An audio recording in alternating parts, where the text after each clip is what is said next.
Hey guys, tonight we begin with a story about a life that was probably less glamorous than it sounds. If you're sitting comfortably, maybe dimming the lights, this is the perfect time to drift slowly into the quiet corners of medieval Europe, where knights in shining armor weren't exactly living the dream. And if you enjoy calm stories like this, you're welcome to subscribe. It helps keep these quiet histories alive. But of course, that's completely optional. Let's start. Now, when most people think of knights, they imagine gallant heroes riding into glorious battles, saving kingdoms, and occasionally rescuing a distressed noblewoman. But the reality was often, well, a little less heroic. Being a medieval knight involved a lot of heavy armor, questionable hygiene, and a daily schedule that looked more like an exhausting job than an epic adventure. It might surprise you to know that these so-called champions of chivalry spent more time polishing their helmets than actually wielding them in battle. And even then, when battles did occur, it was usually muddy, bloody, and mostly disappointing. Let's begin at the very beginning. A boy born into the life of knighthood usually started around the age of 7. His parents, assuming they were noble enough to afford it, would send him away to the household of another lord. This was called being a page, which is a polite way of saying, we are going to slowly traumatize you into following this specific career path for the next 20 years. The boy's daily duties were, at first, mostly menial, carrying messages, cleaning armor, running errands, and basically being the human equivalent of a medieval intern. He would sleep in the servants' quarters, which were often cold, damp, and crawling with fleas. The food was minimal, which seems logical if your goal is to train someone to endure extreme conditions, because nothing says future war hero like eating stale bread and gruel every day. Hygiene was optional, which it probably still is in some offices today, but back then it was mostly non-existent.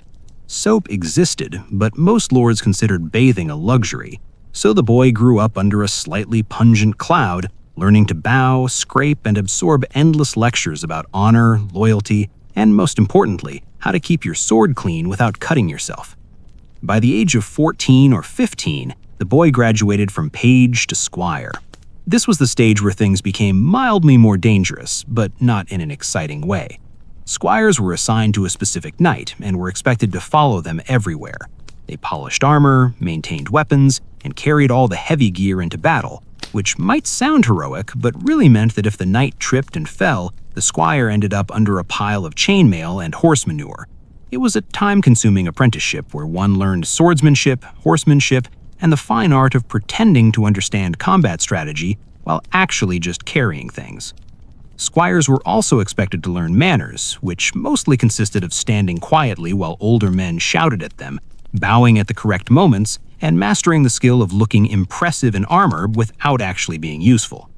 Socially, life wasn't much better. Knights and squires were isolated from regular people. They dined on meat that had been preserved in ways that often made it taste like leather, and they slept in dormitory-style halls that were drafty and infested with vermin. The romanticized image of knights riding through lush forests on white horses mostly came from stories written decades later, when people wanted to make their miserable lives sound more fun. Now, if a squire was reasonably competent, sometimes he got to participate in tournaments. These were medieval sporting events where knights would pretend to kill each other with blunt weapons, mostly for the entertainment of the local nobility. The jousting tournaments were particularly popular. A young squire might get to ride alongside his knight, holding a lance, hoping not to be crushed or thrown into the mud.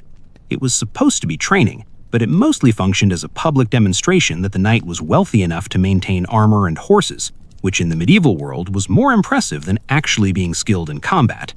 Injuries were common, as were broken bones, concussions, and sometimes the quiet, awkward death of a horse that had no choice in the matter.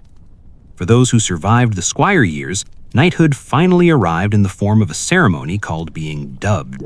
A lord would tap the squire's shoulders with a sword, say some words about honor and service, and the squire would officially become a knight. This was the moment that young men had been waiting for, though not everyone considered it particularly rewarding. Being a knight didn't automatically come with wealth or comfort. In fact, many knights were perpetually broke. Their armor and horses were expensive, and their income depended on the generosity of their lord, or occasional loot from campaigns that were as likely to end in humiliation as in victory. Life as a fully fledged knight was mostly about obligations and disappointments. Knights were supposed to fight for their lord whenever called upon, which could mean anything from dragging themselves through a muddy marsh to defending a castle under siege. Many campaigns involved long marches, terrible weather, inadequate supplies, and the constant threat of disease. Dysentery, lice, and other medieval annoyances were constant companions. The romanticized image of knights enjoying chivalric glory often collided with the reality of a wet, uncomfortable tent, a moldy loaf of bread, and the stench of unwashed comrades. Knights were also expected to maintain their armor, weapons, and horses, which required an incredible amount of time, skill, and patience. Armor weighed upwards of 50 pounds, and when you wore it in the summer heat, it was like being slowly baked in a metal coffin. Horses were expensive to feed and maintain, and losing a horse in battle could be financially devastating. Many knights were forced to borrow money or sell possessions simply to replace equipment after a skirmish. And unlike modern soldiers, knights had very little support. There were no medics or easy retreats. If you were wounded, you were on your own, except for the occasional care from a camp surgeon whose knowledge of human anatomy was limited, to say the least. The social obligations of knighthood were equally taxing. Knights were expected to entertain royalty, attend feasts, and participate in courtly events. These gatherings were long, tedious, and often involved elaborate rituals that made sense to no one except those who spent their entire lives studying them. They were supposed to demonstrate loyalty, but also social grace, which for someone who had spent their formative years wielding a lance and scrubbing armor was not exactly intuitive. Boredom was a constant companion, only occasionally interrupted by the mild terror of a nearby battle or the pressing discomfort of poorly fitting chainmail. Romantic life was equally grim. The notion of courtly love was largely theoretical. Knights were expected to admire noblewomen from afar, composing poems or performing gestures that might earn a smile, but rarely a meaningful relationship. Marriages were arranged for political gain rather than affection.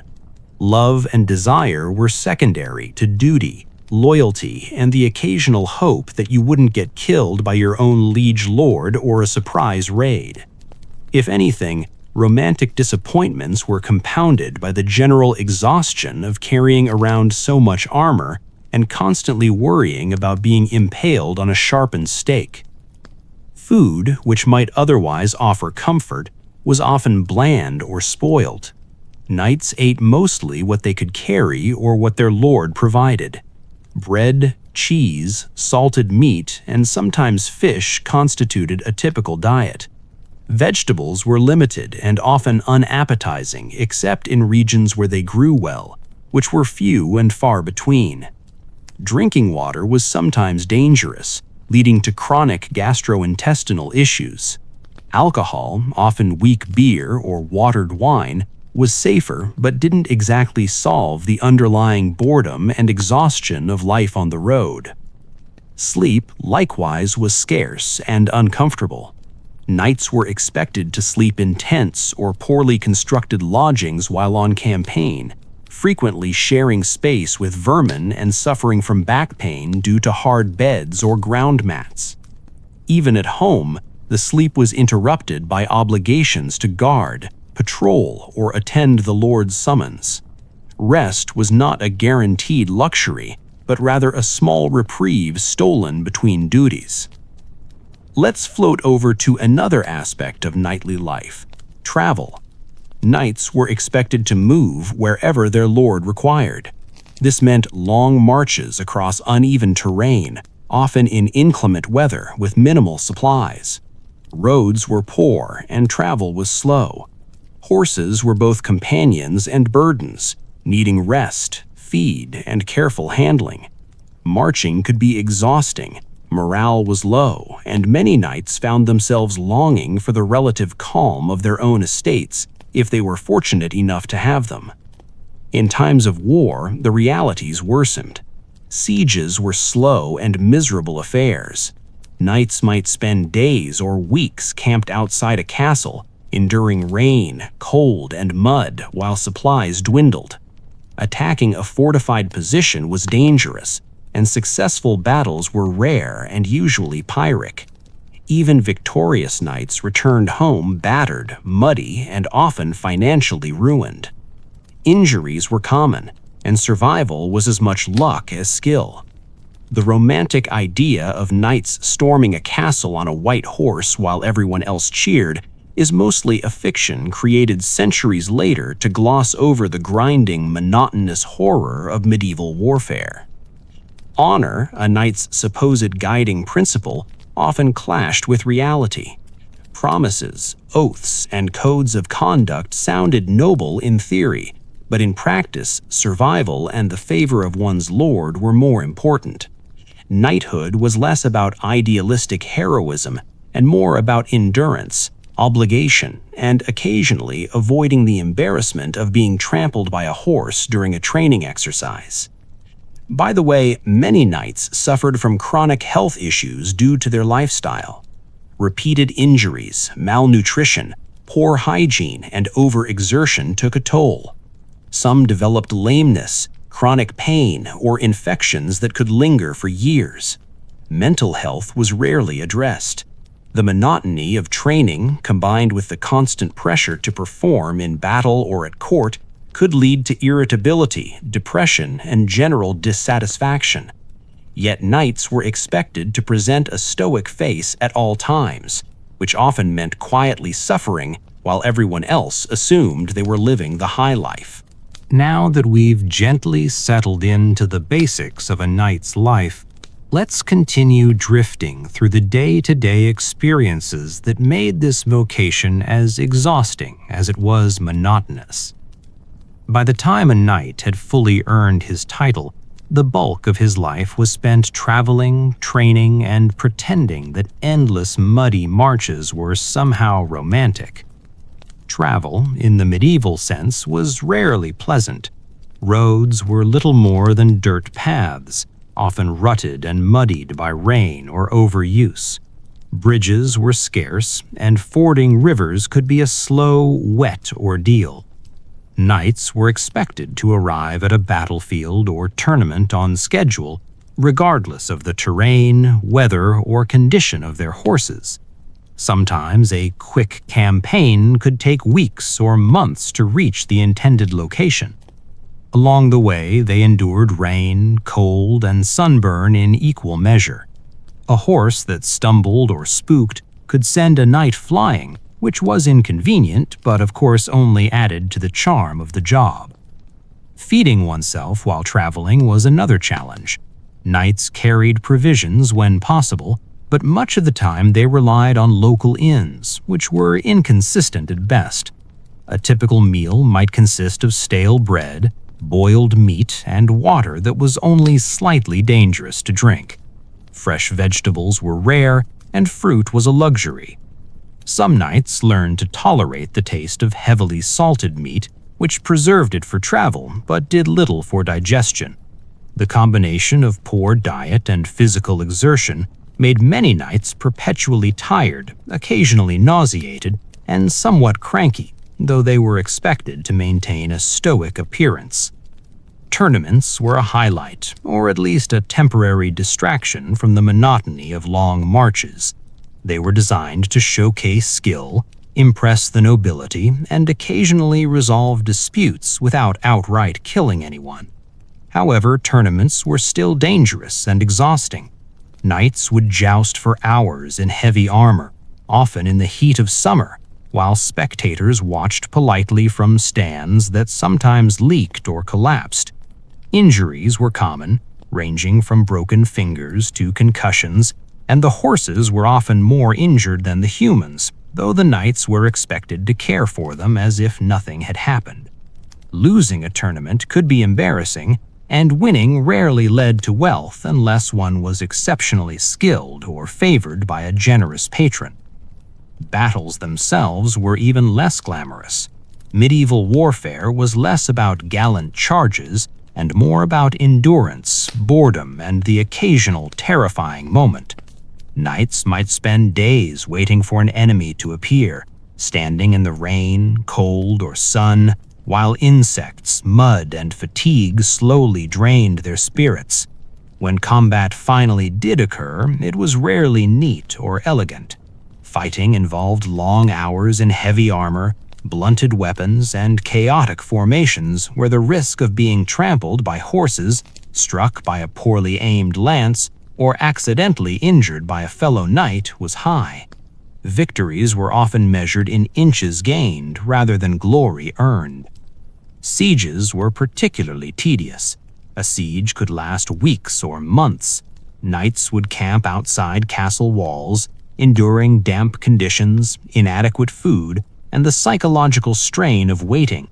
The goal was usually to starve the defenders or force them into submission, but this required patience, organization, and a lot of standing around doing nothing exciting. Meanwhile, disease was rampant. Contaminated water, poor sanitation, and close quarters made outbreaks common. Knights, despite their supposed status, were as susceptible as anyone else, which added a quiet anxiety to an already uncomfortable existence. Even in peacetime, a knight's responsibilities were far from relaxing. Lords expected knights to patrol territories, protect estates, and maintain order among peasants and lesser nobles. These duties involved long walks, inspections, and occasionally dealing with minor disputes that were neither thrilling nor rewarding. The work was physically demanding and mentally draining. Knights were expected to attend court functions, which required proper attire, knowledge of etiquette, and the ability to endure endless conversations about land, taxes, and family rivalries. Knights' social lives were constrained by their obligations. Friendships were often transactional, alliances were forged out of necessity, and any form of entertainment was modest at best. Music, poetry, and hunting provided some diversion, but these activities were time-consuming and rarely provided lasting satisfaction. Courtly love, the supposed romantic element of knighthood, was largely performative. Knights composed poems, sang songs, or performed minor feats of chivalry in the hopes of earning a smile or a nod from a noblewoman, but the reality was often more frustrating than rewarding. Love was abstract, arranged, or politically motivated. Emotional fulfillment was secondary to duty, loyalty, and survival. Financial pressures were another quiet torment. Armor, weapons, and horses were expensive, and not all knights were independently wealthy. Many relied on patronage from lords or spoils from military campaigns. Failure in battle or mismanagement of funds could lead to debt, humiliation, and the slow decline of one's social standing. Knights were expected to maintain appearances regardless of financial reality, which often meant borrowing money, selling possessions, or otherwise quietly struggling to uphold the facade of competence. Health issues were common and persistent. Repeated injuries, exhaustion, poor diet, and exposure to the elements took a serious toll. Knights often suffered from chronic pain, infections, and long-term physical impairments. Medical care was rudimentary, and even minor injuries could become dangerous. Surviving childhood, squire training, and years of active duty did not guarantee a long or comfortable life. The combination of physical strain, mental pressure, and environmental hazards created a pervasive sense of slow weariness that most knights carried silently. Let's drift briefly into the quieter aspects of knightly life, the ones that historians rarely focus on because they're mundane but essential. Maintaining equipment, for example, was a full-time endeavor. Armor needed constant cleaning, polishing, and repair. Weapons dulled quickly and had to be sharpened regularly. Horses required grooming, feeding, and training. Even a minor oversight could lead to injury or embarrassment. These tasks were repetitive and unglamorous, but critical for survival and reputation. Training never truly ended. Knights continued to practice swordplay, horsemanship, and martial skills throughout their lives. This could be tedious, especially for older knights who found themselves slower, less coordinated, or simply tired of swinging swords for hours in the rain. Training was necessary because battle could occur at any time, but it offered little excitement, mainly physical strain and occasional bruising. Competence was a constant requirement, and failure had immediate consequences. Despite the emphasis on courage and honor, knights often had to navigate complex political and social landscapes. Loyalty to a lord was paramount, but allegiances shifted, disputes arose, and betrayals were common. Knights had to balance personal ethics, survival, and the whims of nobility, which often led to quiet frustration, moral compromise, or mild existential irritation. It was a world where appearances mattered more than reality, and where personal comfort was almost always secondary to obligation. Hunting, though occasionally considered leisure, was another duty with hidden labor. It required knowledge of terrain, patience, and stamina. Knights were expected to participate in hunts as demonstrations of skill and courage. However, these expeditions were physically taxing, and success was uncertain. The goal was often to impress others rather than enjoy the activity itself, adding a subtle layer of social pressure to what might otherwise be a pleasant pastime. Weather, which we rarely consider in modern comfort, was a constant companion of discomfort. Knights marched, trained, and fought in heat, rain, snow, and mud. Armor exacerbated heat, cold, and fatigue, and shelter was not always available. Exposure led to illness, discomfort, and cumulative weariness. Even a relatively calm day involved careful management of clothing, equipment, and horses to prevent small inconveniences from turning into serious problems. Sleep remained elusive. Campaigns, patrols, and court duties often disrupted rest. Tents and halls were drafty, shared with animals or vermin, and provided minimal comfort. Knights were expected to remain alert despite inadequate sleep, which could exacerbate injuries, mistakes, or social missteps. The cumulative effect was a pervasive fatigue that few outside the knightly class could fully appreciate. Occasionally, knights enjoyed periods of relative calm. Estates offered temporary respite, feasts provided distraction, and tournaments offered structured excitement. However, these moments were brief and often accompanied by subtle pressures, maintaining appearances, attending obligatory events, or preparing for the next campaign. Leisure was rarely fully unencumbered, and even enjoyable moments were tinged with responsibility or anxiety. By this stage, the life of a knight could be summarized as long periods of tedious preparation, punctuated by brief episodes of controlled excitement, all while carrying a heavy weight of equipment, obligation, and expectation. The ideal of gallant heroism was largely a later invention, overlaying a reality of mundane struggle, social performance, and quiet suffering. Knights were, in practice, highly disciplined, overworked, and chronically uncomfortable individuals whose lives were carefully structured to maximize duty over enjoyment. Let's continue our gentle exploration into the life of a medieval knight, drifting now into the quieter, slightly tedious, yet oddly important aspects of their existence: what they ate, how they stayed alive, and the small, ongoing pains that marked their days. Food, as we've touched on before, was never particularly exciting. A knight's diet was mostly determined by what could be stored, carried, or provided by the lord's household. Meals consisted largely of bread, cheese, salted or smoked meat, and occasionally fish.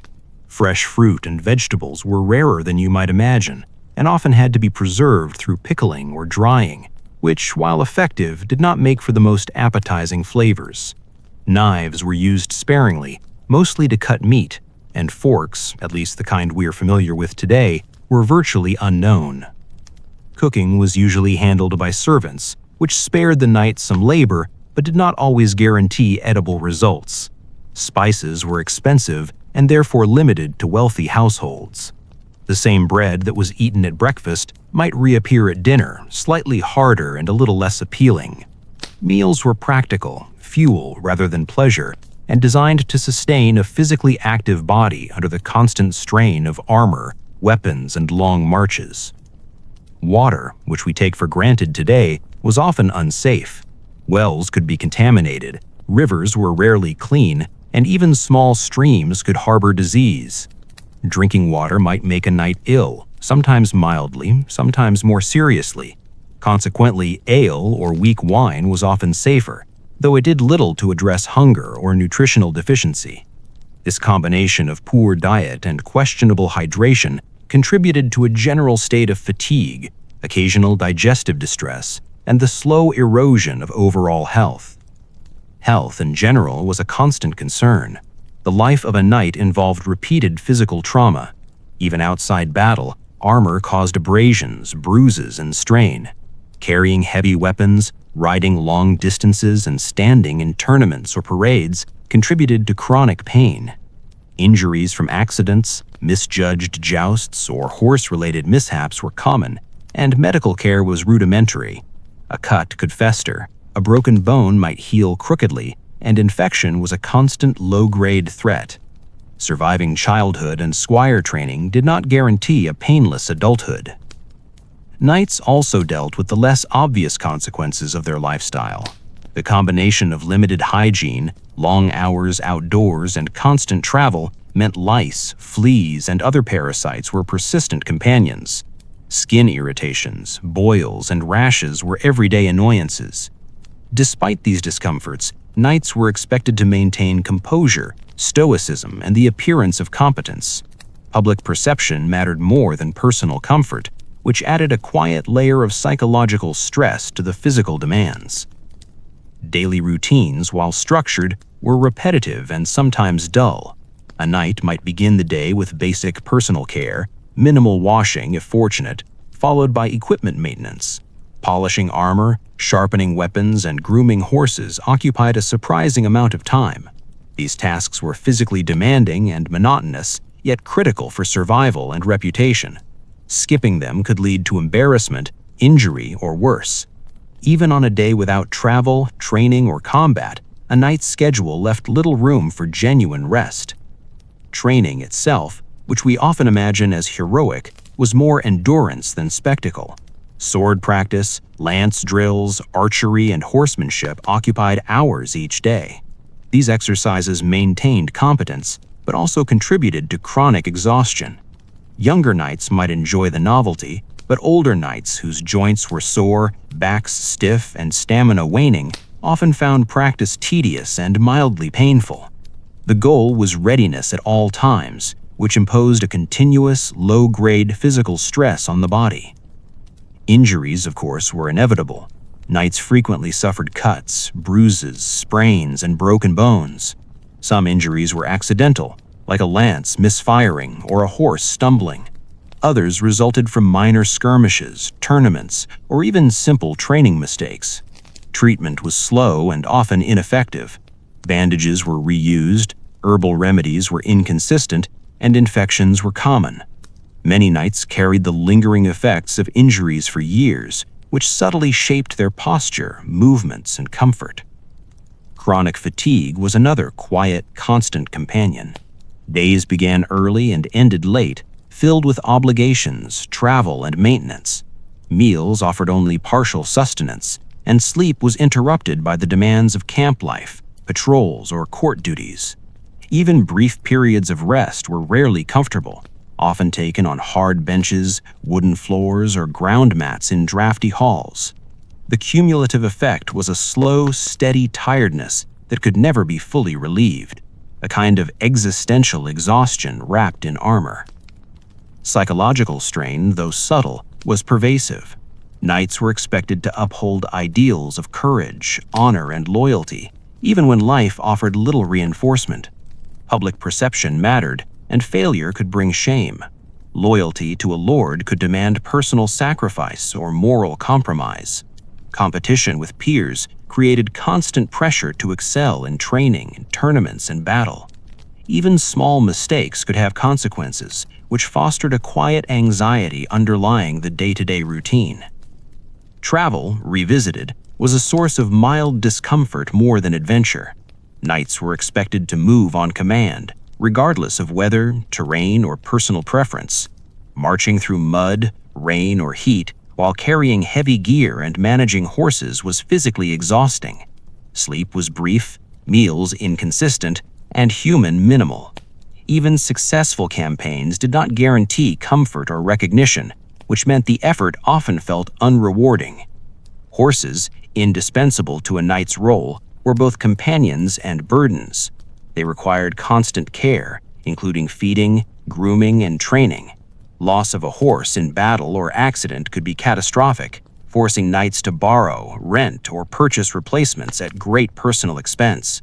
Riding itself, while central to identity, was physically demanding, and falls or missteps could lead to serious injury. Despite their status, knights were intimately familiar with the limits of both themselves and their animals. Let's float briefly to another quiet element of knightly life: the seasons. Summer heat could make armor unbearable, while winter cold was relentless, particularly in poorly insulated quarters. Rain, snow, and mud complicated travel, training, and combat. Exposure to the elements was unavoidable, and every day involved calculations to minimize discomfort while fulfilling obligations. Even seemingly minor environmental challenges contributed to the slow erosion of morale and stamina. Religion, a constant in medieval life, offered some solace, but also imposed obligations. Knights attended Mass, participated in prayers, and observed religious festivals. These practices provided structure, moral guidance, and occasional distraction. However, they also required time and attention, sometimes interrupting training, travel, or other duties. The spiritual element was intertwined with social expectation, making participation both a comfort and an additional responsibility. Courtly duties, while superficially social, were another layer of quiet strain. Knights were expected to attend feasts, ceremonies, and council meetings. Proper behavior, attire, and etiquette were mandatory. Missteps could lead to embarrassment, loss of favor, or social friction. These obligations, though often understated in historical accounts, consumed significant time and mental energy, further contributing to the sense of relentless duty. Health maintenance, in its broadest sense, required constant attention. Diet, exercise, hygiene, sleep, and medical care all intersected to preserve functionality in a demanding lifestyle. Failure in any area could have cascading effects, leading to injury, illness, or social embarrassment.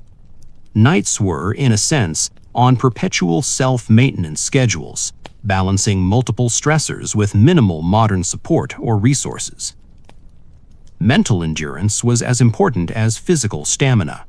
Long marches, training routines, and campaigns required focus, patience, and the ability to suppress discomfort. Boredom, repetitive tasks, and the monotony of waiting were constant companions. Knights often developed subtle coping strategies, including humor, ritual, or quiet observation, to manage the slow pace and minor frustrations of life. Even moments of potential enjoyment were tinged with responsibility. Hunting, for example, combined physical exertion with social obligation.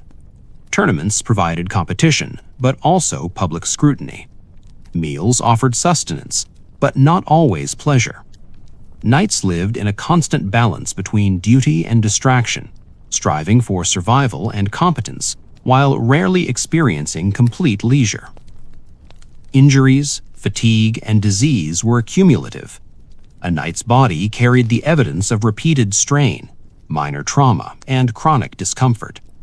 Armor, horses, and weapons required vigilance. Mental focus had to be maintained despite exhaustion. Even small errors could compound into significant problems. Life, in this sense, was a slow negotiation with one's own limitations and the unyielding demands of the social and military structure.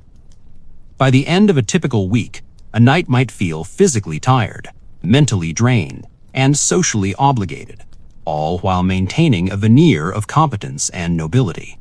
The idealized image of glory, heroism, and excitement was usually replaced by routine, endurance, and the quiet accumulation of aches, blisters, and bruises. The ideal of gallant chivalry existed alongside the mundane reality of constant work, minor suffering, and the occasional small victory or reward. Let's continue our gentle journey through the life of a medieval knight, floating now into the social and political landscape they navigated. While battles, training, and travel dominated much of their daily life, a knight's interactions with peers, lords, and the broader noble society carried its own kind of subtle stress, often equally exhausting, though far less dramatic than the stories we tell ourselves about chivalry. Knights were expected to maintain loyalty to their lord at all times, which sounds simple in theory, but was often more complicated in practice.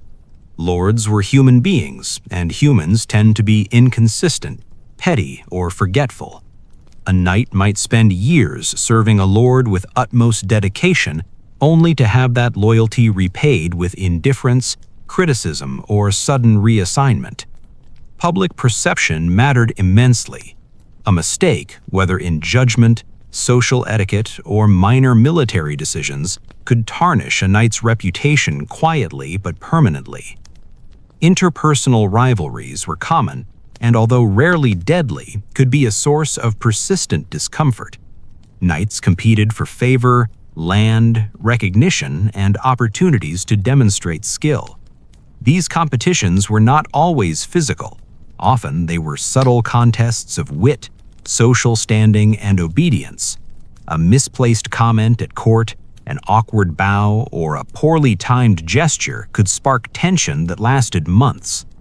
Most disputes were resolved quietly, with no dramatic duel or decisive battle, but the social friction weighed continuously on the participants.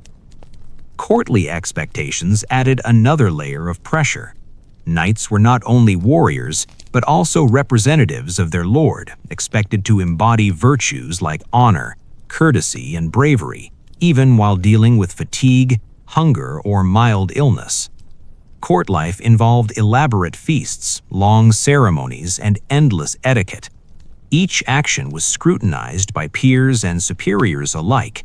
Failure to maintain composure could result in social embarrassment, loss of favor, or subtle reprimands. The knightly ideal demanded a perfection that was rarely achievable, producing a constant undercurrent of quiet stress. Political obligations often intersected with military duties in ways that amplified the monotony and strain. Knights were expected to participate in councils, advise on local disputes, or attend diplomatic missions. These responsibilities were usually tedious, requiring careful listening, note-taking, and repeated demonstrations of loyalty. Even successful navigation of political life did not bring immediate reward. Knights often returned to their estates or campaigns with little to show for their efforts beyond subtle acknowledgement from their lord. Friendships among knights were similarly nuanced. Companionship was important for morale, but competition was inevitable. A close friend one day could become a rival the next, either in battle, at court, or in tournament standings. Social alliances shifted slowly and unpredictably, requiring knights to balance trust with caution. Humor, ritual, and minor acts of camaraderie served as coping mechanisms, but the underlying tension persisted quietly, like a background hum of mild anxiety. Marriage and family life introduced additional obligations. Knights were often married to secure alliances or consolidate land rather than out of personal preference. Wives were expected to manage estates, produce heirs, and reflect their husband's status. Knights, meanwhile, were expected to maintain honor, protect their household, and engage in social duties. The intersection of personal life, public perception, and political responsibility created a constant balancing act in which small failures could be inconvenient, if not embarrassing. Emotional satisfaction was secondary to duty, though moments of genuine companionship occasionally emerged. Let's float gently toward the absurdity of certain knightly expectations. Chivalric codes emphasized bravery, generosity, and courtesy, often in ways that conflicted with practical survival. Knights were supposed to risk life and limb to defend ideals, yet also preserve themselves for future service. They were expected to show mercy to defeated enemies while simultaneously enforcing their lord's will and occasionally participating in punitive raids. The rules were contradictory, and navigating them required subtlety, patience, and an acceptance of mild absurdity. Honor, in practice, was often performative. A knight might spend hours polishing armor, rehearsing gestures, or composing poetry for a noblewoman, not because anyone actually cared, but because social expectation dictated it.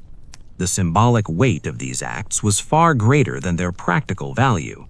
A jousting victory, a bow at the right moment, or a carefully delivered compliment could elevate social standing more effectively than battlefield success. These subtle pressures combined with physical demands produced a life that was more quietly exhausting than outwardly heroic. Rivalries extended beyond social standing into competitions for patronage. Knights sought the favor of wealthy lords, often at considerable personal expense. Gifts, minor displays of skill, and relentless attention to etiquette were all part of the process. Financial strain accompanied this pursuit, as knights were expected to maintain appearances and invest in equipment, clothing, and animals to demonstrate competence. The stakes were subtle but persistent.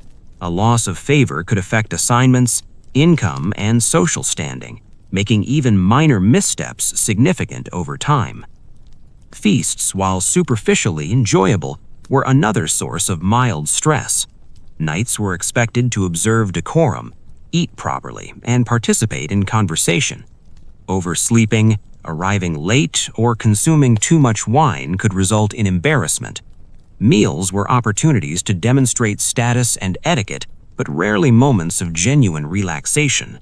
The combination of ceremonial obligation, subtle competition, and social scrutiny made dining a carefully navigated performance. Beyond the major events, leisure activities were structured and conditional. Hunting required skill, patience, and endurance. Tournaments, though technically competitive, often included elaborate rules and expectations. Failure in these arenas reflected not only personal inadequacy, but also the perception of one's lord and household.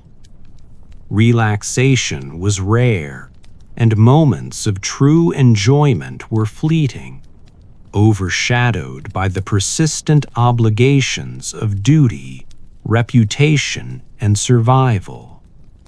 Health remained a constant undercurrent. Knights dealt with injuries, fatigue, and the slow accumulation of chronic pain. Minor ailments could disrupt obligations, and serious injuries threatened both life and career. Treatment was rudimentary. Herbal remedies, cauterization, and occasional surgical interventions offered limited relief. Long-term effects included reduced mobility, persistent discomfort, and occasionally permanent disability. Mental endurance was therefore essential, as physical resilience alone was rarely sufficient to navigate the pressures of daily life. Sleep, predictably, was uneven and insufficient. Campaigns, patrols, and social obligations frequently interrupted rest. Sleeping quarters were drafty, uncomfortable, and sometimes shared with animals or vermin. Knights learned to function on minimal rest, a skill both necessary and unpleasant. Chronic sleep deprivation compounded fatigue, reduced concentration, and increased the risk of minor accidents, subtly shaping the daily experience of life in armor. Weather, yet again, played a silent role in shaping the day-to-day existence. Rain, wind, snow, and extreme temperatures were constant companions. Armor magnified discomfort, heat during summer, cold during winter. Travel, training, and combat all involved exposure to the elements, which compounded fatigue, increased susceptibility to illness, and reinforced the quiet, persistent struggle inherent to knighthood. Let's drift slowly into another aspect: minor humiliation and social awkwardness. Knights were constantly observed, their actions interpreted, and their reputations assessed. A stumble during a march, a poorly executed gesture at court, or a miscalculated comment could lead to whispers, subtle disapproval, or mild social ostracism. Unlike modern embarrassment, which passes quickly, these evaluations were persistent, subtle, and cumulative, shaping behavior over long periods. Honor and morality, while central to knightly identity, were often abstract ideals applied inconsistently. Knights were expected to be brave, fair, and generous, yet the practicalities of survival frequently required compromise. Strategic deception, negotiation, and occasional mild duplicity were socially tolerated, if not quietly necessary. Balancing ideals with reality created a constant low-level tension, adding a psychological weight to the already physically demanding life. A knight's relationship with his horse deserves a slow note here. Horses were indispensable companions, but also demanding. Care, feeding, training, and riding consumed significant time and energy. Loss or injury of a horse could disrupt campaigns, finances, and social obligations. The reliance on these animals created a subtle dependency, in which a knight's mobility, effectiveness, and even social status were intertwined with the well-being of a creature entirely beyond his control. By the end of a typical day, a knight's life was a delicate balance of endurance, obligation, and subtle social navigation. Physical fatigue, mental strain, social expectation, and financial pressure coexisted in an ongoing rhythm that rarely allowed true respite. The romantic image of knights charging into glorious battle or enjoying lavish leisure was largely a veneer over the slow accumulation of minor suffering, routine labor, and occasional mild triumphs.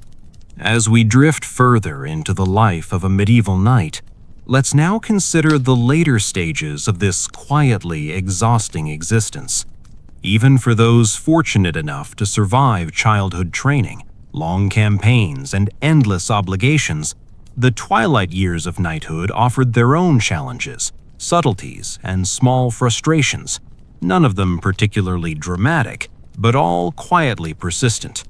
By the time a knight reached middle age, the body had endured decades of strain. Armor had left its imprint on shoulders and back. Repeated injuries, sometimes minor, sometimes more severe, had accumulated into lingering pain, stiffness, and occasional disability. Joints were sore, muscles weary, and even the most careful knight felt the slow erosion of physical vitality. Horseback riding, once a source of pride and skill, could become uncomfortable or even painful. The activities that defined earlier life, the marches, tournaments, battles, and long campaigns, were now taxing in a new, slower, and sometimes discouraging way. Retirement, such as it existed, was rarely formal. A knight might withdraw from active service once physically unable to endure long campaigns, or when age reduced his utility in the eyes of a lord. However, even in retirement, obligations persisted. Estates required oversight. Younger knights needed guidance or mentorship. Social and political responsibilities did not disappear, but shifted to less strenuous, more administrative forms. For some, this transition was gentle. For others, it was an ongoing negotiation with the slow decline of physical capacity and the quiet frustration of unfulfilled ambition. Legacy became an increasingly subtle concern. Knights had spent decades striving for honor, recognition, and a reputation that could endure. By middle or old age, they reflected on how well that effort had succeeded. Stories of heroic deeds were often simplified or embellished by later chroniclers. Actual achievements, often modest and minor, were weighed against ideals that had guided a lifetime. A knight might find that his carefully maintained reputation had endured only partially, remembered by some for minor victories, unnoticed by many for long years of quiet service. Mentorship offered a form of continuity. Older knights sometimes trained squires or younger peers, passing on knowledge, skill, and etiquette. These relationships were rewarding in subtle ways, though never without responsibility. Mentors needed to balance guidance with autonomy, ensuring that their protégés developed competence without overstepping authority. The act of teaching became a new form of duty, less physically demanding but psychologically subtle, requiring patience, observation, and an acceptance of slow progress. Financial concerns persisted, quietly shaping retirement. A knight's wealth was rarely vast unless inherited or carefully managed. Armor, weapons, and horses had been costly investments throughout life. Property and land might provide some comfort, but fluctuating incomes, economic obligations, and occasional political shifts could erode stability. Even in retirement, careful attention to resources was necessary, or one risked a quiet decline into relative discomfort. The long-term toll of knighthood, physical and psychological, became increasingly apparent. Chronic pain from injuries, poor posture, and the repeated strain of carrying heavy armor was common. Subtle memory of past accidents, failures, and near misses lingered, quietly shaping caution and behavior. Emotional resilience, cultivated over decades of obligation and expectation, was tested by the slower pace of aging, the loss of comrades, and the subtle erosion of physical competence. The life that had demanded constant vigilance, endurance, and discipline did not release its hold entirely. Daily routines in retirement shifted to accommodate physical limitations. Shorter periods of training replaced hours of rigorous practice. Equipment maintenance remained necessary, though less urgent. Travel was more limited, though knights continued to attend ceremonies, feast days, and occasional local conflicts as observers or advisors. Even modest activity required planning, patience, and careful management of fatigue. Every action carried a memory of past exertions, a reminder that the body and mind had been shaped by years of sustained effort. Health remained a slow and quiet concern. Diet, hygiene, and rest became increasingly important. Chronic conditions, arthritis, lingering injuries, digestive issues required attention. Access to remedies was limited, though occasionally better in later life if a knight's household provided care. Pain management was rudimentary, often relying on herbal concoctions, rest, or simply adaptation. The awareness of bodily limits grew gradually, influencing decisions, movements, and daily habits. Social life, though quieter, remained structured. Knights continued to attend gatherings, observe etiquette, and participate in local decision-making. Relationships with peers evolved, emphasizing guidance, advice, and subtle influence rather than competition. Friendships, once tinged with rivalry, became more reflective and supportive. Even in these quieter years, reputation remained significant, though the stakes were slower, less immediate, and often more psychological than practical. Reflection, subtle and continuous, became a companion. Knights considered the years spent in training, battle, service, and obligation. They noted small successes and minor disappointments, the slow accumulation of experience, and the quiet endurance of discomfort. Achievements were sometimes modest: a successful defense of land, careful mentorship of a squire, maintenance of social harmony within a household. Yet the cumulative effect of these small acts created a life of quiet resilience, discipline, and continuity. Death, of course, remained an ever-present certainty, though in the absence of dramatic battles, it often arrived gradually. Disease, age-related decline, or the lingering effects of injuries claimed knights with the same inevitability as any other person in medieval Europe. The romantic idea of a hero dying gloriously in battle was rarer than the chroniclers suggested.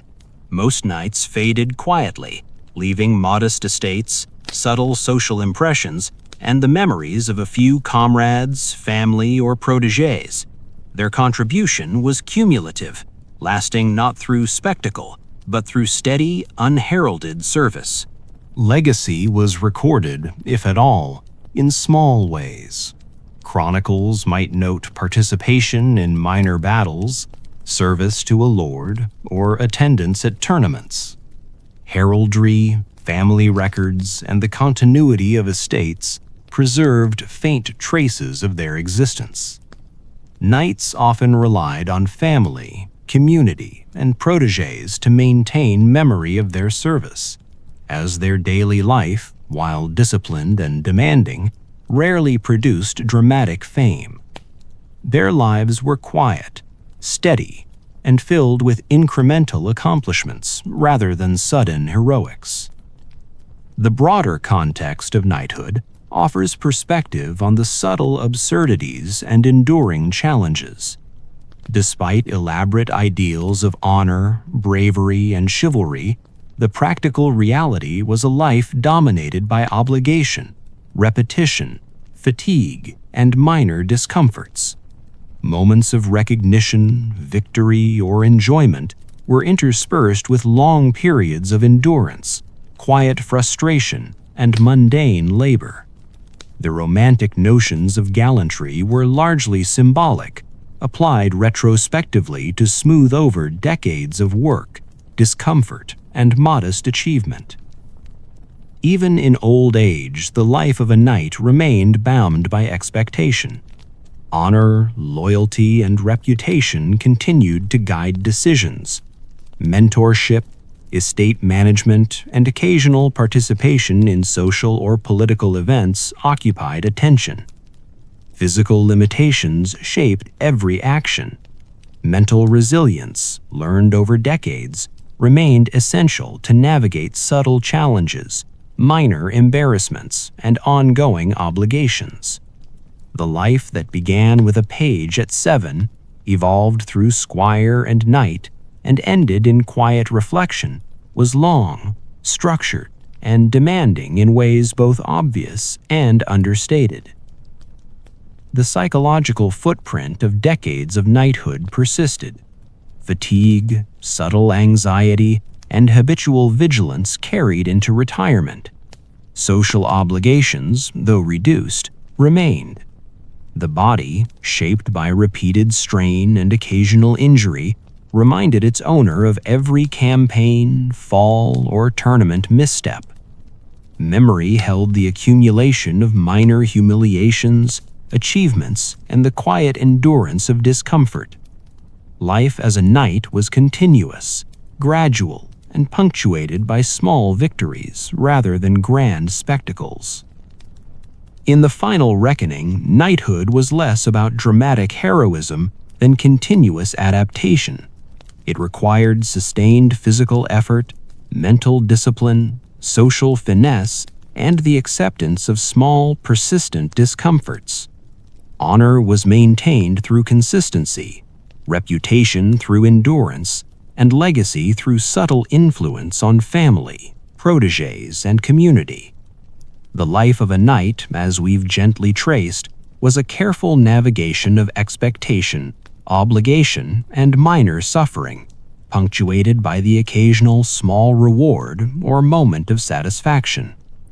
And so, as we slowly drift to the close of this tale, it is worth noting that knights, despite their armor, weapons, and reputation, were fundamentally human. They experienced fatigue, discomfort, social tension, and the passage of time in ways familiar to us all.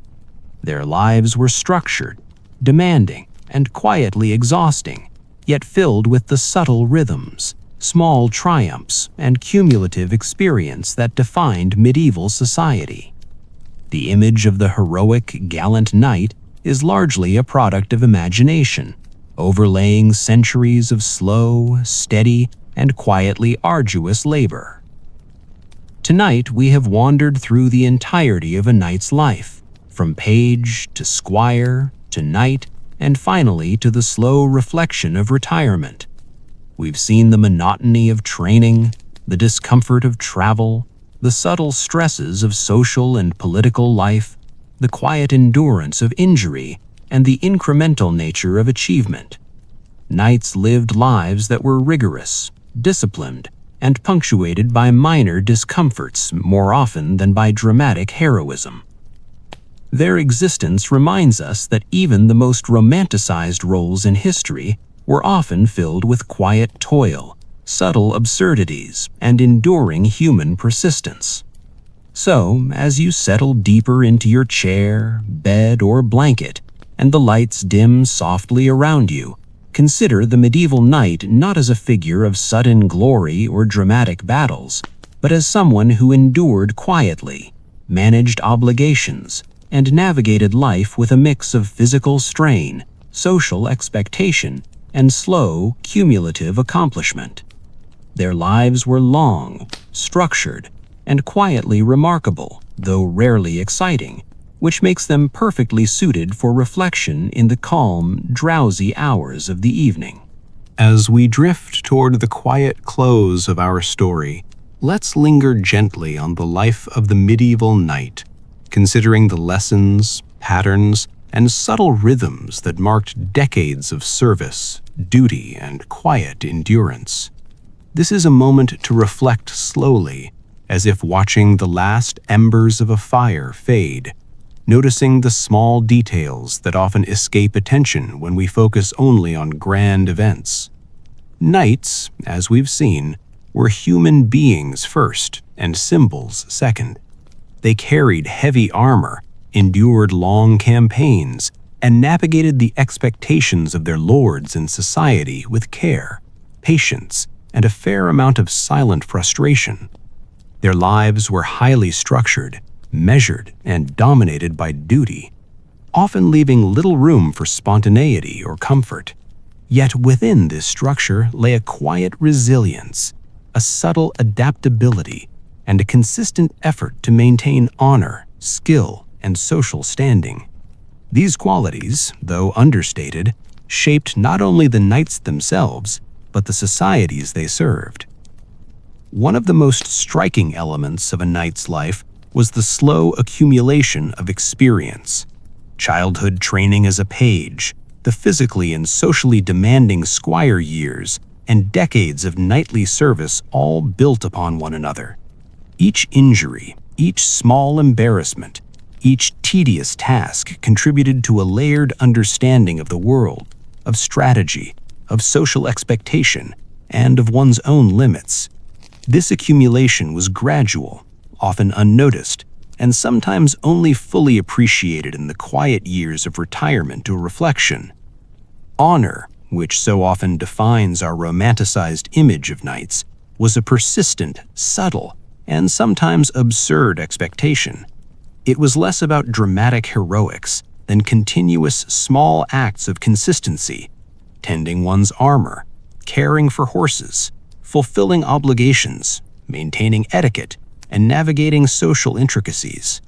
The perception of honor was social, cumulative, and often symbolic. A single act of bravery or generosity was unlikely to define a lifetime. Instead, honor emerged slowly, quietly, and sometimes unpredictably, shaped by decades of small, deliberate choices. Similarly, social navigation was a constant, gently taxing element of life. Knights needed to balance loyalty to lords, rivalry with peers, mentorship of younger knights, and relationships with family, neighbors, and other members of the nobility. These interactions were rarely dramatic, but required attention, patience, and subtlety. Missteps were inconvenient or embarrassing rather than disastrous, but their cumulative effect could quietly shape a knight's life. Social competence was learned slowly, like a rhythm of movements, gestures, and timing that became more intuitive with age. The physical toll of knighthood, too, was cumulative and pervasive.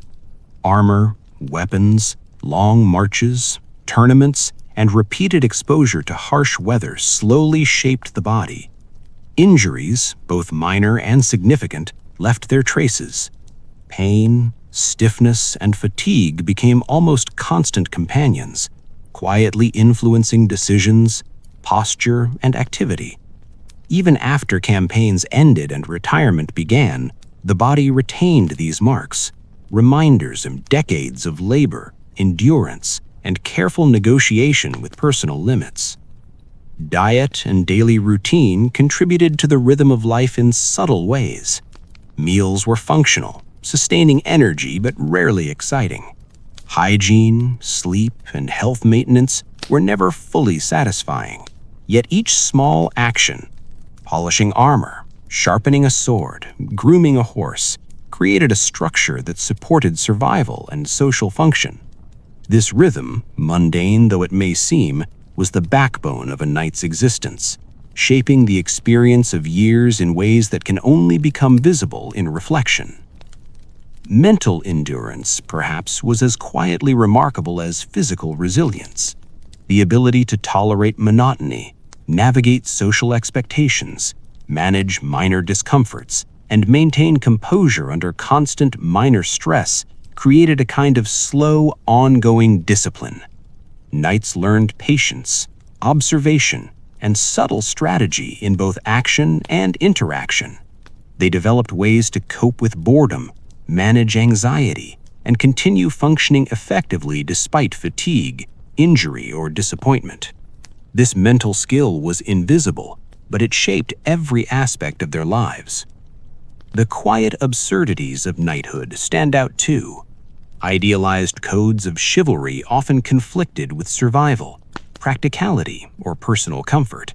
Knights were expected to risk life for ideals while preserving themselves, to demonstrate courage while managing exhaustion, to balance generosity with limited resources, and to display honor while navigating a world of political nuance.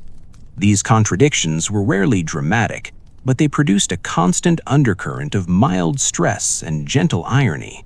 Learning to tolerate and navigate these contradictions was part of the art of knighthood. Retirement, when it arrived, was both relief and continuation. The pace slowed, but responsibilities persisted. Mentorship, estate management, and participation in social or political life provided structure. Reflection became a gentle companion, offering the chance to consider achievements, failures, and the cumulative effect of a lifetime of quiet endurance. This stage of life revealed the subtle patterns of effort, discipline, and adaptability that had defined decades of existence without requiring dramatic gestures or sudden heroics. Legacy, finally, was often understated. Knights left impressions in family, protégés, community, and chronicles, though rarely in bold strokes. The accumulation of decades of careful, consistent service shaped society quietly, creating stability, guidance, and continuity within estates or households. The impact of a knight's life was often invisible to outsiders, apparent only in subtle improvements, mentorship, and the maintenance of order within estates or households. It was a quiet, enduring influence rather than a series of celebrated deeds. As we slowly bring this reflection to a close, it is worth noting the rhythm of a knight's existence: early years of training and obligation, middle years of service and struggle, later years of reflection and mentorship.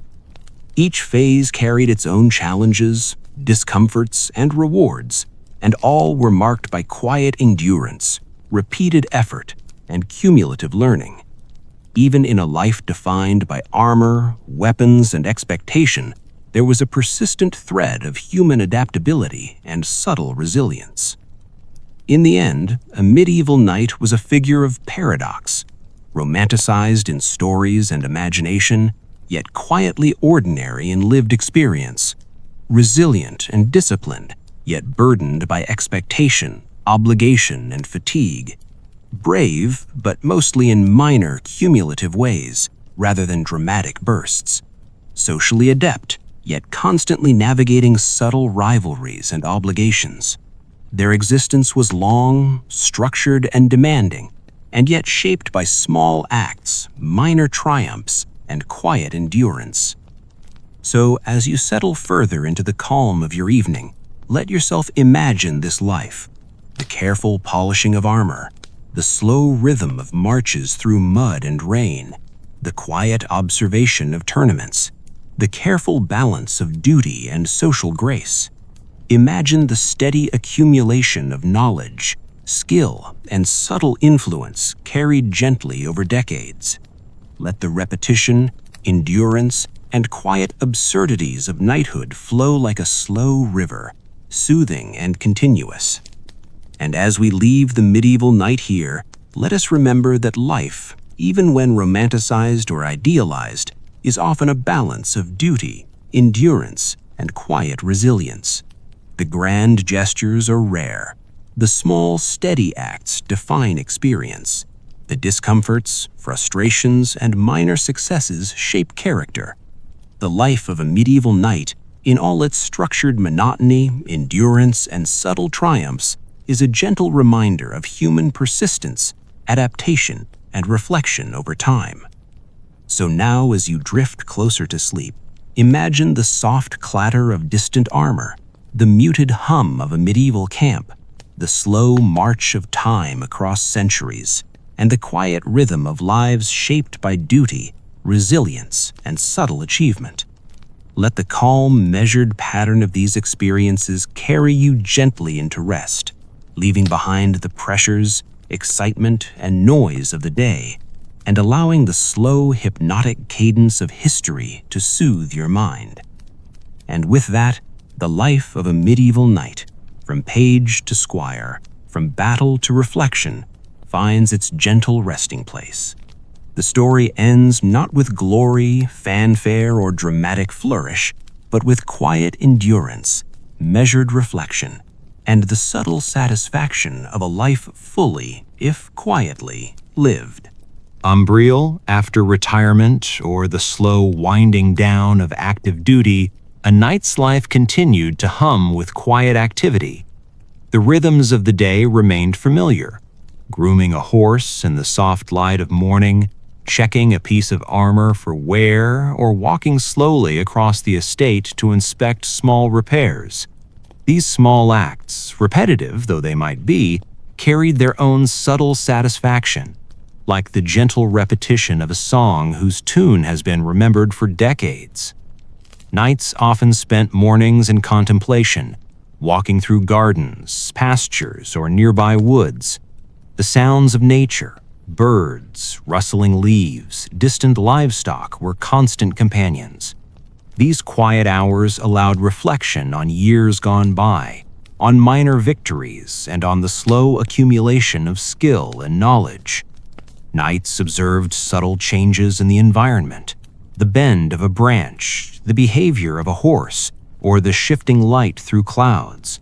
These observations were meditative, grounding, and required patience, another kind of endurance, gentle and reflective rather than strenuous. Some knights occupied their later years by tending gardens or managing small plots of land.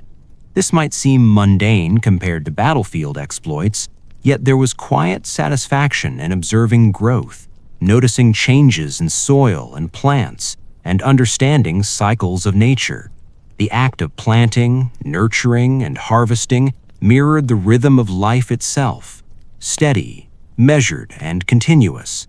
It was a life in which small attention to detail created gradual reward, rather than dramatic achievement. Minor social interactions continued to structure the day. Conversations with neighboring landholders, mentoring young squires, or attending small gatherings provided gentle engagement without requiring the intensity of court life. These encounters reinforced patterns of social grace, attention, and awareness that had been practiced over decades. Even seemingly trivial matters, a courteous greeting, a shared observation, a careful nod, served to maintain reputation, connection, and subtle influence. Social life became less competitive and more reflective, shaped by shared history and mutual understanding rather than rivalry. Reading, when available, occupied a quiet portion of the day. Manuscripts, religious texts, and chronicles offered entertainment, instruction, or moral reflection. Knights might read aloud for themselves or with companions, savoring the slow rhythm of language, the careful composition of letters and phrases, and the gentle unfolding of narrative. Reading reinforced education, cultural awareness, and calm reflection, providing mental engagement without the physical demands that had defined earlier decades. Animals, of course, remained central. Horses, dogs, and occasionally falcons continued to require attention. Feeding, grooming, and walking these animals were acts of both duty and companionship. Horses, longtime partners in campaigns and tournaments, were now quieter companions, offering calm presence rather than the excitement of battle. Dogs provided gentle interaction, and falcons, when flown, allowed slow observation of flight, patience, and quiet coordination. The care of animals offered satisfaction and continuity, connecting past experiences with present rhythms. Knights also practiced quiet observation of weather, seasons, and natural cycles.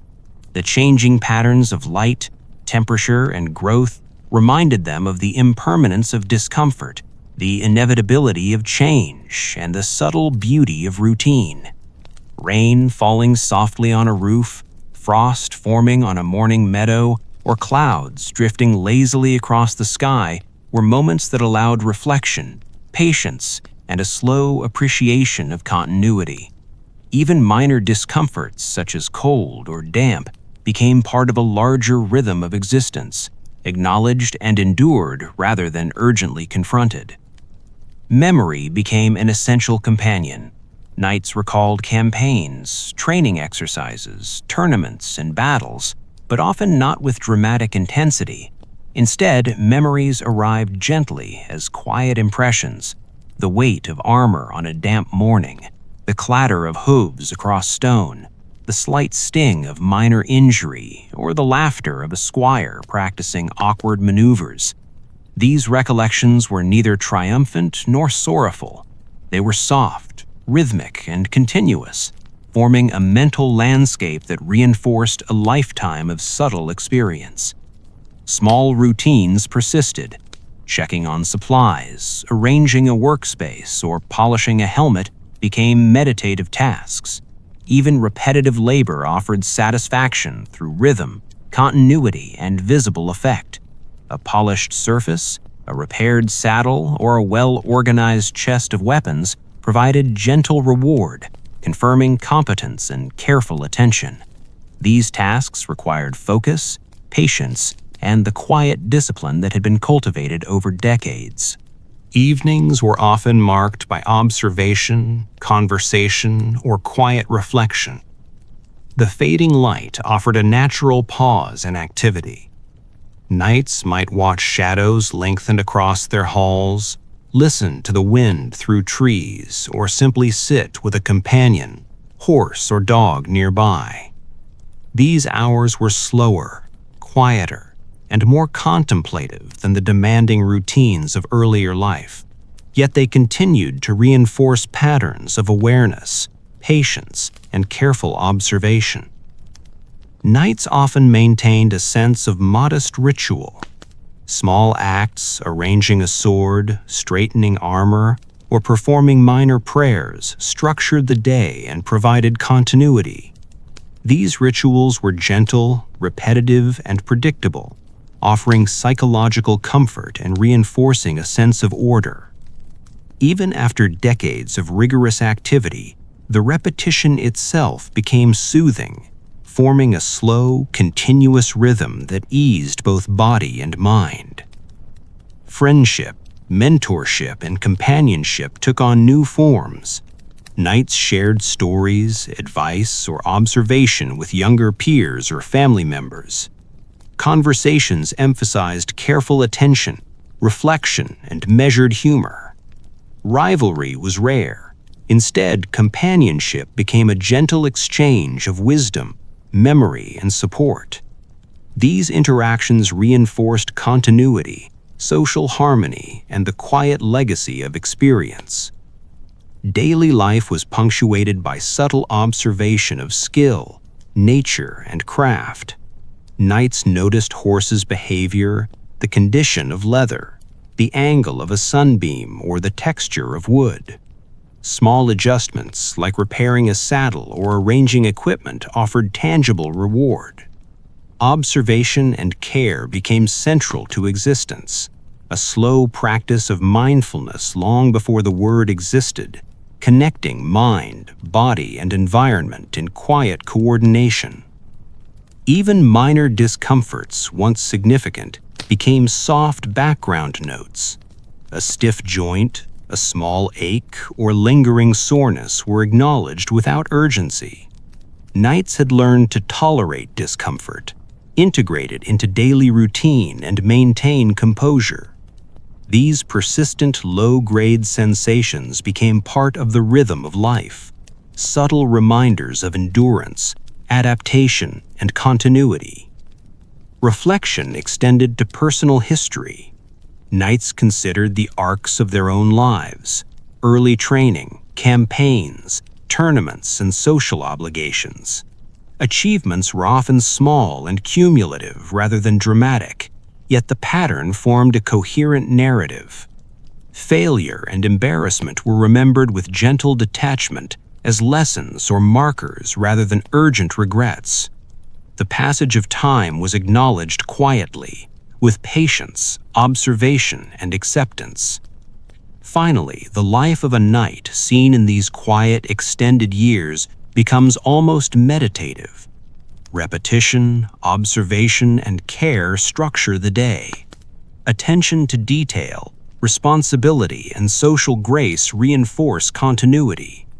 Endurance, patience, and subtle reflection offer a gentle rhythm.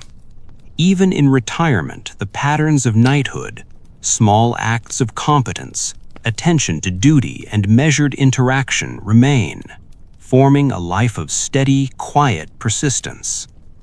As you imagine these quiet days, allow the rhythm of the knight's life to echo softly in your mind.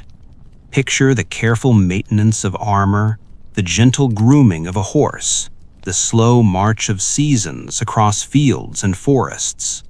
Let the small tasks, subtle observations, and quiet reflections provide a soft cadence, soothing and continuous, like a gentle, meandering river. In this calm, meditative state, the life of the night is neither exciting nor dramatic, but deeply human. It is a life of endurance, attention, and quiet satisfaction. It is a life shaped by subtle patterns, long-term effort, and cumulative observation. And as the evening deepens and your own breathing slows, let these gentle rhythms guide you into the same restful calm that these knights might have felt in their own slow, reflective moments. And so we leave the medieval knight here, in the quiet of his estate, observing, reflecting, and enduring. Life, even when filled with armor, obligation, and minor discomforts, finds a rhythm. In patience, observation, and small acts of competence, there is continuity. In repetition, reflection, and quiet adaptation, there is resilience. And in this subtle, steady pattern, we find a life that, though not heroic in the dramatic sense, is quietly remarkable and perfectly suited for the calm, hypnotic cadence of the evening. Even as we move further from the structured activity of a knight's youth and middle years, life continued in a soft, enduring rhythm. Days were measured not by battles or tournaments, but by small, deliberate tasks, subtle observations, and quiet companionship. These later years offered no dramatic heroics, but they did provide a gentle continuity, a slow, steady heartbeat of experience that defined decades of quiet endurance. Knights often found themselves drawn to the smallest details of their environment: the angle of sunlight on a wooden floor, the way shadows shifted over a courtyard, or the subtle movements of animals became points of observation and reflection. These moments were unhurried and soft, offering a calm connection to the present. The practice of noticing small details, adjusting slightly to conditions, and observing quietly became almost meditative, providing both distraction and gentle grounding. Tasks that once seemed tedious in youth, like grooming a horse, polishing a helmet, or arranging equipment, now carried their own rhythm. The repetition itself became a quiet form of comfort. Each stroke of a brush on leather, each careful inspection of a saddle, or each adjustment to armor offered both practical benefit and subtle mental satisfaction. Even in the absence of dramatic purpose, these tasks created a sense of accomplishment and continuity, reinforcing the slow cadence of daily life. Interaction with others softened as well. Knights spent more time mentoring young squires or guiding family members, sharing knowledge with patience rather than urgency. Conversations were measured, reflective, and often quiet. Humor became understated, sometimes dry or sarcastic in gentle ways, a way of acknowledging the absurdities of long experience without disrupting the calm flow of life. The social world shifted from competition to companionship, from demonstration of skill to quiet exchange of insight. Animals remained faithful companions, offering rhythm and presence without demand. Horses, well-trained and familiar, moved with a quiet understanding of their rider. Dogs wandered nearby, alert but calm. Falcons, occasionally released, glided slowly, offering gentle focus for attention and observation. The care and interaction with these creatures reinforced patience, attentiveness, and subtle responsibility, providing a quiet continuity that connected past decades with the present day. Nature, too, played its role in shaping the soft rhythm of life. Rain, frost, clouds, and wind offered a constant backdrop, marking time with subtle change. Knights noticed the way dew formed on grass, the slow bending of trees in the wind, or the gentle descent of leaves in autumn. These observations were calming, reinforcing both the passage of time and the continuity of experience. Seasons shifted quietly, and each day became part of a larger, enduring pattern. Even small discomforts, once significant, were now familiar companions. Sore joints, stiff muscles, and minor aches were acknowledged gently, integrated into the flow of the day, and rarely allowed to dominate thought. Knights had learned the art of tolerating discomfort, adjusting activities, and maintaining focus despite the persistent background of physical sensation. In this way, the body's limitations became part of the rhythm of life rather than interruptions to it. Reflection deepened with age. Knights recalled campaigns, tournaments, and obligations not with excitement or anxiety, but with gentle awareness. Memory became a landscape of repeated patterns, familiar discomforts, minor triumphs, and enduring friendships. Even embarrassing or frustrating events softened with time, remembered not as crises, but as small markers along a long and continuous path. The mind, like the body, had adapted to endure, observe, and reflect with calm acceptance. Daily routines continued to provide structure. Morning light guided feeding and grooming of animals, inspection of equipment, and preparation for minor tasks. Midday might include a walk through fields or gardens, small repairs, or quiet observation of natural rhythms. Even evenings offered reflection, light reading, and conversation. These patterns were gentle, repetitive, and soothing, providing a stable framework for the day, for the week, and for the slow progression of life. The subtleties of social life persisted, though softened. Relationships were less about rivalry and more about gentle guidance, shared observation, and quiet acknowledgement of experience. Advice was offered with patience, stories shared with measured timing, and companionship valued for its calm continuity rather than excitement. These interactions reinforced reputation, strengthened family and household cohesion, and contributed to a quiet, lasting sense of social rhythm. In this period, imagination and observation intertwined. Nights often reflected on stories, history, or philosophy in quiet contemplation.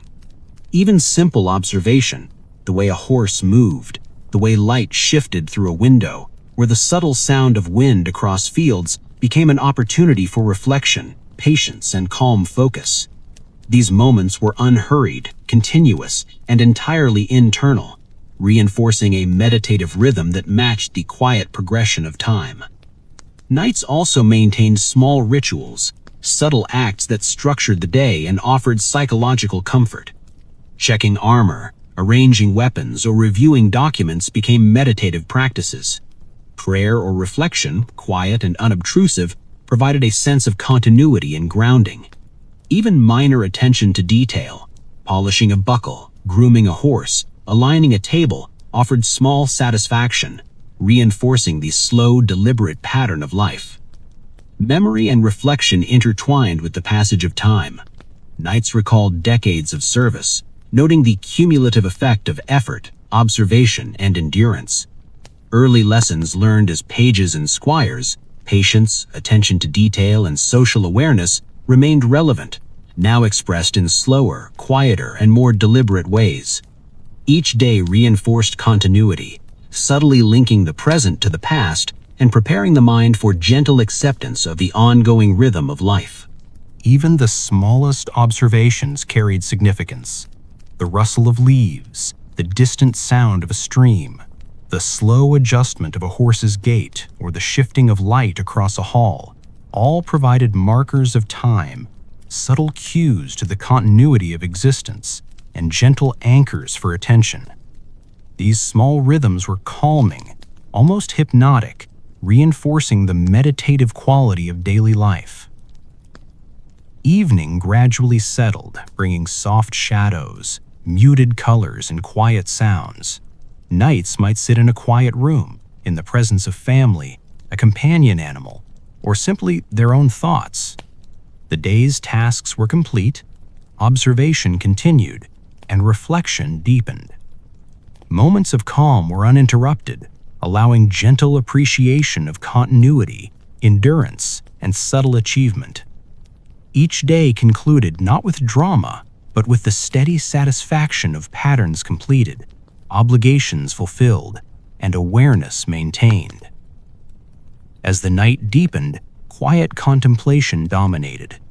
Nights reflected on cycles of effort, endurance, and reflection across decades of life. The absence of dramatic excitement did not diminish value. Rather, it emphasized the persistence, discipline, and subtle continuity that defined existence. The body, mind, and social environment were all integrated into a long-term rhythm, a slow, steady pulse of life, measured in minor accomplishments, attention, and quiet observation. Even minor rituals before rest, the alignment of armor, preparation of a horse, the careful placement of a sword, or the quiet reflection on past deeds provided continuity. These repeated actions, though subtle, anchored the mind, offered reassurance, and gently reinforced the accumulated patterns of endurance, observation, and reflection. The slow, continuous repetition became calming, hypnotic, and meditative. And finally, the life of a night as we gently leave it offers a vision of quiet persistence, gentle endurance, and meditative reflection. It is a life defined by slow accumulation, observation, subtle social navigation, attention to detail, and careful care of both body and environment. The dramatic stories often imagined in novels or films are largely absent. Instead, there is continuity, subtle achievement, and gentle resilience. As we settle alongside this imagined world, the sounds of distant horses, rustling leaves, and soft footsteps fade into the background. Tasks are completed, observations noted, companions rested. The rhythm of life continues softly, without excitement or urgency, allowing the mind to relax and drift gently into calm awareness. The passage of time, the quiet endurance, and the soft, continuous patterns of daily life create a perfect backdrop for rest. And so, as your eyes grow heavier and your breathing slows, the world of the medieval night, its routines, observations, minor triumphs, subtle social dances, and quiet endurance provides a gentle, hypnotic cadence. Life in armor, filled with duty, reflection, and quiet persistence, fades softly into rest, leaving only the slow, continuous rhythm of experience to guide you into sleep. Tonight, we leave the knight in quiet repose, his life measured not by battles or trophies, but by endurance, attention, and subtle accomplishment. The soft clatter of armor, the distant sound of animals, the gentle rhythm of tasks completed, all drift with you into the calm, slow hours of the evening. Let this continuity, subtle reflection, and gentle endurance carry you gently into rest, where the quiet echoes of a night's life linger softly, like a distant memory, perfectly suited for sleep. Even after decades of service and retirement, the life of a medieval knight continued to unfold in soft, measured rhythms. Days were structured around minor routines, gentle observation, and quiet reflection, rather than the heroic drama that many imagine. It is here, in these slower years, that the subtle endurance and patient attention of knights become most apparent, forming a life rich in consistency, though not in excitement. Mornings often began with gentle observation of the environment. Knights would rise to the soft light filtering through windows or the dawn breaking over the fields. The first sounds of the day, the low calls of livestock, the rustle of leaves in the wind, the distant crow of a bird, marked time in a calm, predictable way. These subtle cues guided daily tasks, whether tending to a horse, inspecting armor, or preparing for light chores. The repetition itself created a soothing rhythm, anchoring the mind and body in continuity. Animals, as ever, remained companions. Horses were calm and familiar, moving with quiet understanding, while dogs and other creatures wandered nearby, offering gentle interaction. Feeding, grooming, and walking these animals occupied a soft portion of the morning, providing both practical benefit and a meditative pattern of attention. Knights had long relied on these creatures in campaigns and tournaments, and now they offered quiet companionship, continuity, and subtle comfort. The tasks of daily life, though modest, were performed with care. A saddle might be repaired, armor inspected, or weapons lightly polished. Each small action reinforced a sense of order and competence, a reminder of decades of learned skill. These routines, repetitive yet satisfying, carried a gentle rhythm that structured the day without imposing urgency. The minor satisfaction of visible progress, polished leather, repaired straps, aligned equipment, offered quiet, cumulative reward. Observation became a refined practice. Knights noted the subtle changes in light, weather, and natural surroundings. A soft breeze bending the grass, the movement of clouds across a pale sky, the quiet trickle of water in a nearby stream, all these minor details became points of awareness. Such attentiveness, cultivated over decades, allowed knights to engage with the world gently, maintaining a meditative calm while subtly reinforcing their connection to environment and time. Even minor discomforts were managed with patience and acceptance. Stiff joints, residual aches, and fatigue were familiar companions, integrated into the daily rhythm rather than resisted. Knights had long learned to endure, adapt, and continue functioning despite these minor limitations.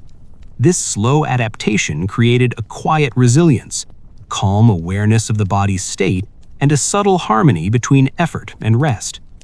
Social life remained present, though quieter and more reflective. Conversations with family, protégés, or neighbors focused on guidance, shared experience, and gentle observation rather than rivalry or competition. Humor, when it emerged, was understated, dry, and soft, acknowledging life's small absurdities without disrupting the calm flow of the day. Interaction emphasized continuity, understanding, and measured engagement, reinforcing social bonds with patience and care. Knights often spent time in gardens, pastures, or lightly wooded areas, observing the slow growth of plants and animals. The passage of seasons, subtle changes in light, and the steady unfolding of nature became markers of time and opportunities for reflection. Activities such as planting, pruning, or repairing fences were performed slowly and deliberately, emphasizing patience and attention. Even the smallest adjustments were meaningful, a quiet affirmation of skill, care, and continuity. Reading and contemplation were integrated into daily life. Texts, whether religious, historical, or instructional, offered mental engagement, moral reflection, or gentle curiosity. Knights might read aloud, savoring the rhythm of words, or reflect silently on passages, allowing language and ideas to flow slowly through thought. These quiet intellectual exercises reinforced continuity, cultivated mindfulness, and provided subtle mental satisfaction. Small routines marked the passage of each day. Morning, midday, and evening were punctuated by predictable tasks: feeding animals, inspecting equipment, walking the grounds, observing the environment, or attending minor social duties. These routines, repeated and reinforced over decades, created a stable framework, gently structuring time without urgency. Knights relied on these patterns for continuity, calm, and subtle accomplishment. Memory continued to play a central role. Knights recalled decades of experience, not with dramatic emphasis, but with gentle recognition of cumulative effort. Campaigns, tournaments, and social obligations became part of a mental landscape, remembered as patterns rather than climactic events. Even failures, mistakes, or minor embarrassments were softened with time, serving as quiet reminders of lessons learned, endurance practiced, and personal adaptation.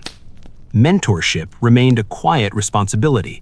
Knights shared knowledge with young squires, family members, or neighboring companions, emphasizing patience, careful observation, and gentle guidance.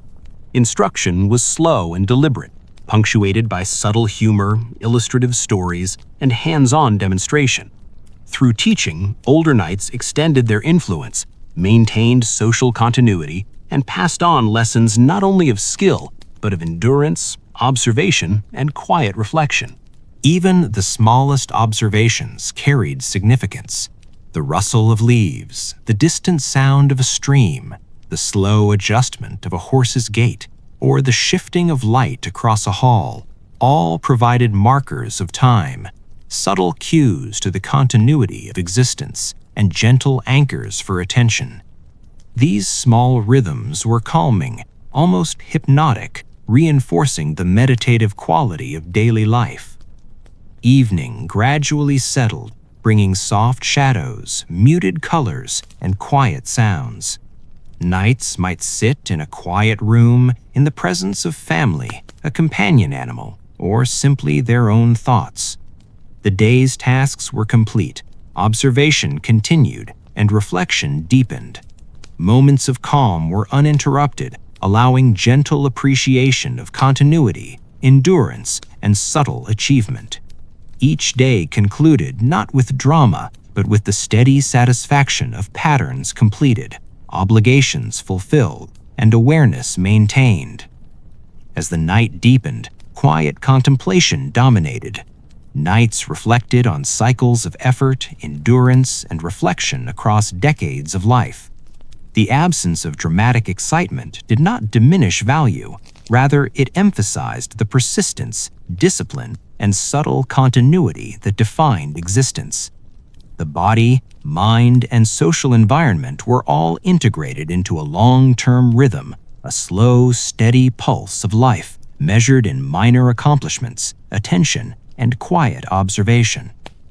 Even minor rituals before rest, the alignment of armor, preparation of a horse, the careful placement of a sword, or the quiet reflection on past deeds, provided continuity. These repeated actions, though subtle, anchored the mind, offered reassurance, and gently reinforced the accumulated patterns of endurance, observation, and reflection. The slow, continuous repetition became calming, hypnotic, and meditative. And finally, the life of a night, as we gently leave it, offers a vision of quiet persistence, gentle endurance, and meditative reflection. It is a life defined by slow accumulation, observation, subtle social navigation, attention to detail, and careful care of both body and environment. The dramatic stories often imagined in novels or films are largely absent. Instead, there is continuity, subtle achievement, and gentle resilience. As we settle alongside this imagined world, the sounds of distant horses, rustling leaves, and soft footsteps fade into the background. Tasks are completed, observations noted, companions rested. The rhythm of life continues softly, without excitement or urgency, allowing the mind to relax and drift gently into calm awareness. The passage of time, the quiet endurance, and the soft, continuous patterns of daily life create a perfect backdrop for rest. And so, as your eyes grow heavier and your breathing slows, the world of the medieval night, its routines, observations, minor triumphs, subtle social dances, and quiet endurance provides a gentle, hypnotic cadence. Life in armor, filled with duty, reflection, and quiet persistence, fades softly into rest, leaving only the slow, continuous rhythm of experience to guide you into sleep. Tonight, we leave the knight in quiet repose, his life measured not by battles or trophies, but by endurance, attention, and subtle accomplishment.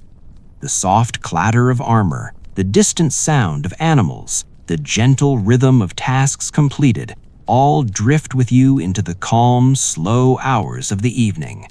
Let this continuity, subtle reflection, and gentle endurance carry you gently into rest, where the quiet echoes of a night's life linger softly, like a distant memory, perfectly suited for sleep.